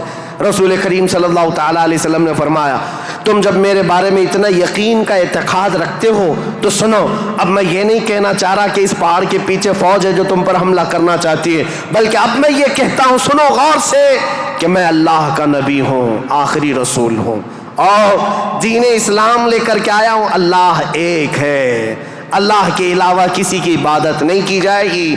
کوئی خدا نہیں ہے سوائے اللہ کے۔ یہ پہلا جبل ابو قبیس کے قریب فاران کی چوٹیاں پہاڑی کے پاس میرے آقا نے صفا مروہ کے دامن میں مکہ والوں کو جمع کیا تھا۔ پہلی آواز میرے آقا کی زبان سے گونجی تھی، لا الہ الا اللہ محمد رسول اللہ۔ اب لوگوں کو دیکھنے کا وقت تھا۔ ظاہر سی بات ہے، میں نے عرب کی طبیعت پہلے سے بتائی، اکھڑ مزاج، سخت مزاج، نخوت بھرا ہوا، کبر تکبر بھرا ہوا، کب وہ ایکسپٹ کرتے؟ سارے لوگ ایک دوسرے کا منہ دیکھنے لگے۔ کہا کیا ہم حبل کو جو کعبے کے اوپر بیٹھا ہوا خدا ہے اس کو اتار دیں گے؟ صفا مروہ پر جو ہمارے خدا ہیں ان کو چھوڑ دیں گے؟ خانہ کعبہ کے اندر دروازے کے اندر جو خدا ہے ان کو چھوڑ دیں گے؟ چاہے زمزم پر جو خدا بیٹھا ہے اس کو چھوڑ دیں گے؟ سب کی چھ میں گوئیاں شروع ہو گئی، بغلیں جھانکنے لگے۔ اور اسی اسنا میں غصے میں آ کر آپ کا سگا چچا ابو لہب کھڑا ہوا، کہا تبن لک یا محمد لہذا جمعتا، اے محمد کیا اس لیے تم نے ہم کو جمع کیا؟ برا ہو تمہارا، تمہارے ہاتھ ٹوٹ جائیں۔ یہ پہلا جملہ تھا جو ناز قلب مصطفیٰ کریم صلی اللہ تعالیٰ علیہ وسلم کے نازنین قلب پر اترا۔ اس وقت تک کسی نے برا جملہ آپ کے لیے استعمال نہیں کیا تھا۔ پہلا برا جملہ استعمال کرنے والا ابو لہب تھا۔ نبی کریم صلی اللہ تعالیٰ علیہ وسلم کے خاطر پر، آپ کے قلب اقدس پر بوجھ گزرا، بار ہوا، تکلیف ہوئی۔ اللہ تعالیٰ نے پھر آیتیں اتاری، تبت یدا ابی لہب و تب، اے رسول آپ کے نہیں ابو لہب کے ہاتھ ٹوٹ جائیں، اس کا مال اسے کوئی فائدہ نہ دے۔ اللہ کریم دفاع کرتا رہا، ڈیفینس کرتا رہا۔ رسول کریم صلی اللہ تعالیٰ علیہ وسلم اس دعوت کو لے کر چل پڑے۔ پورا مجمع تھا مکہ کا، لیکن کوئی آگے اٹھ کر کھڑا نہیں ہوا کہ اے محمد ہم مانتے ہیں آپ کو اللہ کا رسول، آخری رسول، آپ جو دین لائے اس کو مانتے ہیں، آپ کا جو خدا ہے اس کو مانتے نہیں۔ کوئی نہیں تھا۔ لیکن بات اتنی ہے، اس مجمع سے ابھی میرے آقا ہٹے نہیں تھے۔ 9 سال کا ایک بچہ حضور کے قریب آیا، پتلی پتلی ٹانگیں تھی، آنکھوں میں آشوب تھا، آنکھیں رس رہی تھیں، لال ہو چکی تھی۔ آیا اور قریب آ کر کہا، اے محمد عربی صلی اللہ علیہ وسلم میں آپ کو اللہ کا حقیقی رسول تسلیم کرتا ہوں، آپ کا دین میں ایکسپٹ کرتا ہوں، خدا واحد کی میں عبادت کرتا ہوں۔ حضور اکرم صلی اللہ علیہ وسلم نے اس 9 سال کے بچے کو سینے سے لگایا اور دعا کی، مولا اس بچے کی ٹانگوں میں، اس کے بازوؤں میں تو طاقت عطا فرما اور اس کو دین کا عظیم سپاہی بنا۔ میرے آقا کی یہ دعا تھی۔ 9 سال کا وہ کمزور بچہ جو سب سے پہلے حضور کی دعوت پر لبیک کہا تھا، آج پوری دنیا شرق و غرب، شمال و جنوب میں اس کو اگر پکارتی ہے تو اسد اللہ الغالب، شیر خدا حیدر کرار کے نام سے جانتی ہے۔ اس کی طاقت کو کون جانے، اس کی طاقت کے قریب کون پہنچے؟ لا فتح الا علی، لا سیف الا ذوالفقار۔ اس حیدر کرار کو جو طاقت و قوت تھی، جو خیبر شکن ہے، پھاٹک کو اکھاڑ کر پھینک دینے والا، مرحب کے لوہے والے لباس پر تلوار کی ایک ضرب لگا دے تو اس کے سر سے لے کر سینے تک ٹکڑے کر دینے والی تلوار رکھنے والا، یہ طاقت کہیں اور سے نہیں، یہ دعائے مصطفیٰ سے ملی ہوئی ہے۔ میرے آقا صلی اللہ تعالیٰ علیہ وسلم کی اسلام کی تبلیغ کی شروعات یہاں سے ہوئی۔ اب اس کے بعد مکہ مکرمہ کے جو حالات تھے، سیرت مصطفیٰ کے بیان میں آپ نے تقریباً سن لیا ہے۔ تقریباً 13 سال میرے آقا نے مکہ مکرمہ میں تبلیغ فرمائی، مشقتیں اٹھائی، مصیبتیں برداشت کی، کئی صحابہ کی یہاں پر شہادتیں ہوئی۔ یہاں پر حضرت سمیہ کا قتل ہوا ہے، حضرت عمار بن یاسر کو یہاں پر مارا گیا، حضرت یاسر کو جلایا گیا، اور یہاں پر حضرت خبیب بن عدی، حضرت زید بن دسنا، حضرت خباب بن عرت، ان کے مسلے کیے گئے تھے، کان کاٹے گئے، ناک کاٹے گئے، ان کی زبانیں کاٹی گئی، ان کے ہاتھ پیر کاٹے گئے اور ان کو پھانسی پر چڑھایا گیا۔ یہ ساری تکلیفیں میرے آقا نے برداشت فرمائیں۔ 13 سال تک بلال حبشی کو تو پیروں میں رسی ڈال کر کے مکہ والے کھینچتے تھے، بدماش لڑکے پورے مکہ کی گلیوں میں گھماتے۔ ان کا آقا جو امیہ تھا وہ آپ کے سینے پر گرم سل رکھتا، گرم ریت پر آپ کو سلایا جاتا۔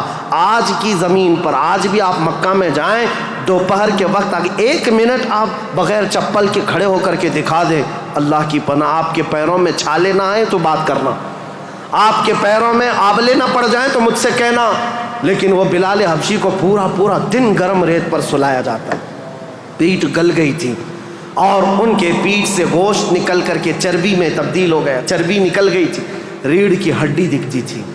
یہ حضرت بلال کے ساتھ ہوئے۔ یہ باتیں اس لیے میں عرض کر رہا ہوں، ان ظالموں کو آج صرف حضور کی جنگیں نظر آتی ہیں۔ حضور پاک کے ساتھ مکہ والوں نے جو دہشت گردی کی تھی، جو آتنک مچایا تھا، وہ کیوں نہیں بیان کرتے؟ 13 سال تک تلوار نہیں اٹھائی، نہ تلوار اٹھانے کا حکم دیا، 13 سال برداشت کیے، سوشل بائیکاٹ بھی برداشت کیا، حضور نے پتے کھائے، چمڑے ابال کر کھائے، سب برداشت کیا، پھر ہجرت بھی کیا، اپنا وطن بھی چھوڑا، اب مدینہ طیبہ تشریف لے گئے۔ اب یہاں سے اسلامی حکومت کی اسٹیبلشمنٹ ہوتی ہے، بنیاد رکھی جاتی ہے، اور میرے دین کی بنیاد جہاں رکھی گئی وہ بہت بڑا کروڑوں کا بنایا ہوا پارلیمنٹ نہیں تھا، وہ کھجور کے چھالوں سے، کھجور کے پھڑ سے بنایا ہوا چھپر کا ایک چھوٹا سا گھرانہ جس کو مسجد نبوی کہا جاتا ہے۔ یہ مسلمانوں کا مرکز تھا، یہ پارلیمنٹ تھا میرے آقا کے، یہاں سے اسلام کی حکومت کا آغاز ہوتا ہے، یعنی اسٹیبلشمنٹ جو ہوئی۔ اب یہاں سے رسول اللہ صلی اللہ علیہ وسلم نے باضابطہ بادشاہوں کو اسلام کی تبلیغ دی، لوگ جوک در جوک اسلام لاتے رہے، اور اس کے بعد اسلامی فتوحات بھی ہوئیں، غزوات ہوئے، جنگیں ہوئیں۔ نبی کریم صلی اللہ تعالیٰ علیہ وسلم کا یہ جو مدنی دور ہے حضور کا، یہ بڑے سنہرے ابواب میں لکھا گیا۔ وہ ہجرت کا 8واں سال تھا۔ انشاءاللہ العزیز کل میں حضور اکرم صلی اللہ علیہ وسلم کے مدنی دور کے آخری حالات اور پھر حکومت کا جو اسٹیبلشمنٹ ہے، اور اس کے بعد خلافت کا آغاز، جو خلافت کی تاریخ ہے، کیسے خلافت قائم ہوئی، کس طرح سے خلافت کے لیے معاملات آئے، انشاءاللہ تاریخ اسلام کی آگے کی اور بنیادیں آپ کے سامنے رکھیں گے۔ اور پھر میں آخر میں یہی کہوں گا، میرے آقا کا میں نے ذکر کیا ہے، ہماری ہمت اب جواب دے رہی ہے، پسینے آ گئے، تھک گئے ہیں، سن کر کے ہو سکتا ہے کوئی نہ تھکے، بول کر کے میں نہ تھکتا ہوں، لیکن بات طبیعتوں کی تقاضے کی ہے۔ حضور کا ذکر ایسا ہے، میرے آقا کا ذکر ایسا ہے، جس پر کل میں نے جو شعر کہا تھا وہی آج کہتا ہوں، جو کچھ بیاں ہوا وہ آغاز باب تھا، یہ قصہ لطیف ابھی نا تمام ہے، لیکن رضا نے ختم سخن اس پہ کر دیا، خالق کا بندہ خلق کا آقا کہوں تجھے۔ وآخر دعوانا الحمدللہ رب العالمین۔ السلام علیکم۔